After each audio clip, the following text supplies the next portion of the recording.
What's up everyone, welcome back to the channel. My name is Jordan and today we have something a little bit special for you, a little bit special for me too. We hired a shop to redo the interior of our Datsun 280z and it's been there for about 3 months, but today is the day that we get to retrieve it. So stick around to see what we did to the interior.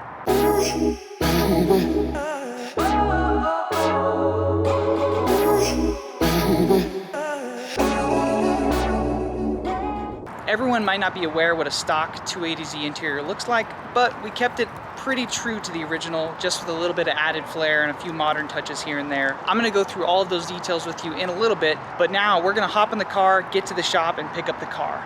I'm really excited and I hope you are too.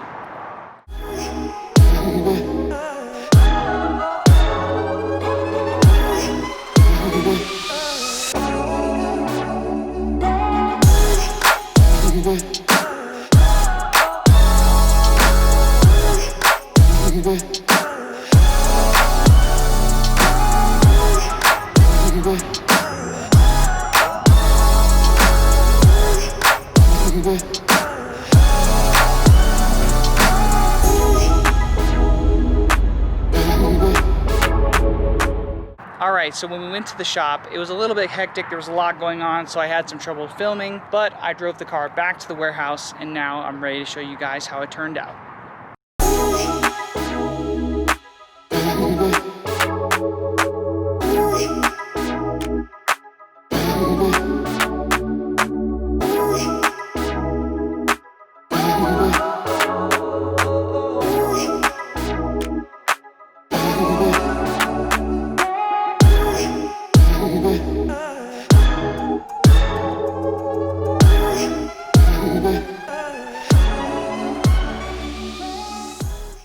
Pretty stoked about the interior. There's a ton of details in here which we're gonna go through right now, but overall I'm really happy. This Datsun used to have the crappiest interior. The whole car really just needed a lot of work, and this is one of the critical parts of the whole project where it's definitely expensive, but this is where you're gonna be sitting all the time. So when you're driving the car, you want to be in a nice place. And if you want to have passengers who are going to enjoy sitting with you, it's always nice to have a well-insulated cabin that has nice materials and looks good.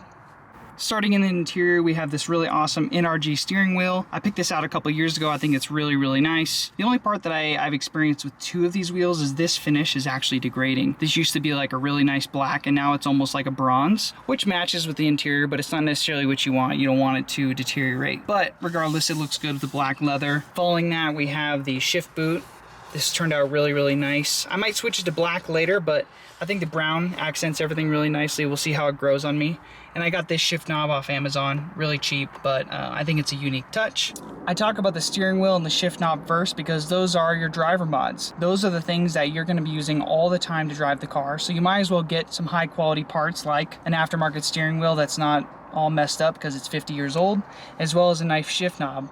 A heavy-weighted shift knob is going to give you a nice notchy feel, and you really want to have everything that you're using to be high quality. It's going to make your build feel a whole lot better, I promise.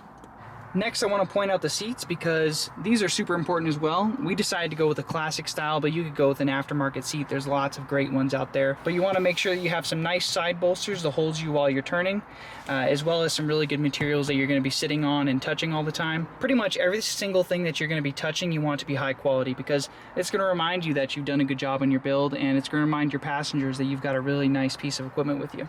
Staying in the theme of everything that you touch being in nice materials, this is actually an aftermarket handle.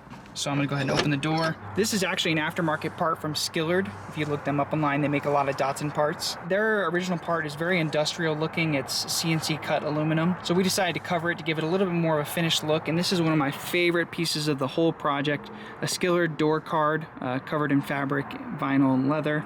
One of the parts of this interior project that I was definitely the most anxious about was the carpet. We decided to go with a light colored carpet, which was definitely a risky choice, but I think it really paid off. I could have gone with black, and I went back and forth on it with my dad for a while, but the carpet really turned out really nice. So check it out. Here's the light colored carpet. I think it's a really awesome contrast against the brown. It's definitely gonna get dirty quick, so we're gonna have to look out for that, maybe take care of it and vacuum it better than you would anticipate. This diamond stitch here on the trans tunnel is also really great. It's a classic Datsun look, and I think as you stand back, you really get a sense of occasion coming into the car. So Definitely turned out really great, and I am super stoked about how everything has come together. In addition to having really nice stuff that you can see and you touch all the time, sometimes it's nice to have really nice details that you only notice sometimes. And of course that stuff's a little bit extra. It also costs a little bit extra. So there are a few details in this car that I think really make it stand out. One of those details is the headliners done in houndstooth, and as well we have the leather bordering the whole thing. Both of the sun visors are done in leather as well, and they feel really nice. And it's just a really nice place to be. I mean, I'm so stoked with how this turned out. You know, when making this project, we took pictures from the internet, we did drawings on pieces of paper. This has been like a year-long process of deciding what's going to be the interior, how much we're going to spend on it, and we were always hoping that it was going to turn out great, and we're not done yet. There's more to show. What's really awesome about the Datsun is that all of them come in hatches, so they're really super usable. I mean, even if you have this as a classic in an occasional car, you can take it to the grocery store and put a ton of groceries back here. Looking in the trunk, it's super finished. I mean, it just turned out so nice. I love that here we have the same carpet that's on the floor, and then on the strut towers we have the same diamond pattern that is on the trans tunnel.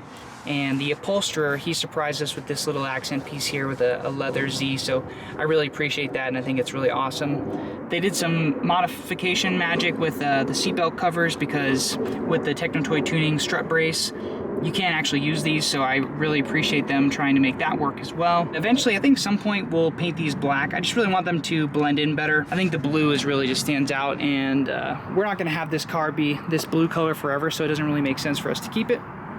Last, I'm going to talk about sound system. I think the sound system is a little bit controversial because some people don't think that you should be putting a sound system in an old classic car like this. Everybody says like, don't put a sound system in there, it's going to weigh like 1,000,000 pounds and you won't even be able to go fast anymore. Well, I hate to break it to you, but the car only has like 150 horsepower, so we're not going fast anyway. But let's check out what we did for the sound system.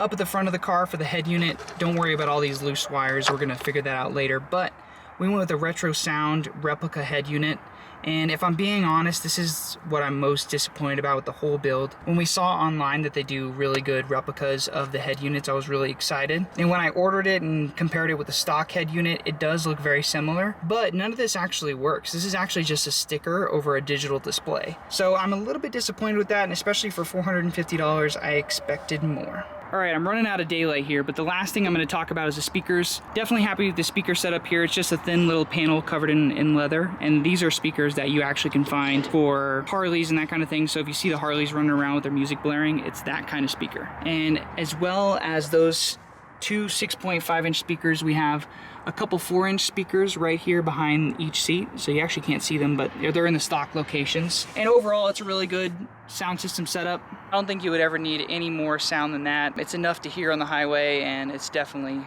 plenty for this car. Alright guys, so this is the end of the video. I'm sorry this video wasn't very structured. I didn't really plan out what I was going to say. I didn't write a script or anything like that. So I hope you enjoyed it anyway. But I basically just knew that we were going to pick up the car today. So I grabbed my camera, hopped in the car, and we went down to the shop. And after we picked it up, I'm super stoked with how it turned out. It's something that we've been looking forward to for a while, and to actually see it in fruition is really cool for me.